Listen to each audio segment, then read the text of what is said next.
gombo chopo gana gi pradek kokalo kata mana weche ma iwacho ni stall projects and such ma iwacho ni en gima osebedo katimore ya politics kichokene ka ngono bedo vision 2030 yes Kibaki chado nen very clear no kata policy tamane table nen very clear long walu vision 2030 kata kwa ngio the medium term framework miloso agi and based vision 2030 to dan shida mo bido ge mas siasa enne kore kamoro kanyo do samoro jo siasa biro ge agenda moko mo biro chalma kendo mak opogre gi vision cha or ogi nyis jo piny maler kaka vision kaka agenda no otudore gi vision cha yes inano for example kanya wacho kande serikal gi koro lokre mokoro biro gi serikal masani ni igen gi biro gi man giro ngoni bottom up economic transformation agenda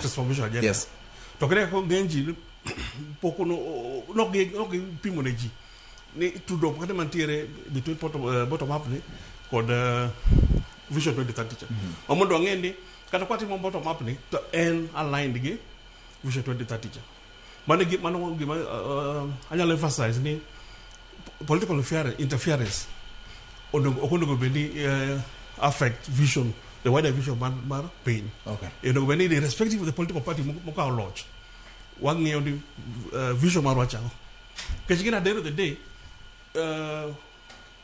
and about the people yeah why improve ngema genade loko mari o ketenge magi mondo live gimocho ni give them a better quality of life. Because you get a cooking here at the end of the day. What do I run mondo? Give live a better quality of life. I to better and depend apart from vision 2030. You know, one of the other visions but at higher level. Vision 2030 until bar Kenya to kwangio internationally one ge SDGs. Yeah. The Sustainable Development Goals. Magpin mangema under UN. Yes. To gigiteke kingi mos no beni Gimako. Tika magirome. Yeah. Koro go benisi ma implement gigite to ngio the bigger picture. Ukechokene ka gibe sa bedo ga disconnect. Kingi of the SDGs. Mokwongo magiwacho ga SDG goal number 1. Iwacho there should be no poverty.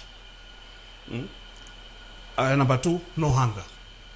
Kore no karoka bango ko bido addressed to kata samunya tipo very mega projects ma line kata SDGs makoka to kan tiere part of population pod kata na SDG number 1 gituka po gineno berne mountain kata matin koro bedo gashida koro beno gigite bedo linked gi SDGs gi gi boso bedo thought through just paro kumgi mondo ne mondo ubed gi ngima maber e piny te amo dwaro ni rotin okay amo do bede timre bani mi no bido gi piny mangima no bido gi SDGs gi all right ero kama nya FCPA chakore mabera inyanya kwa mogi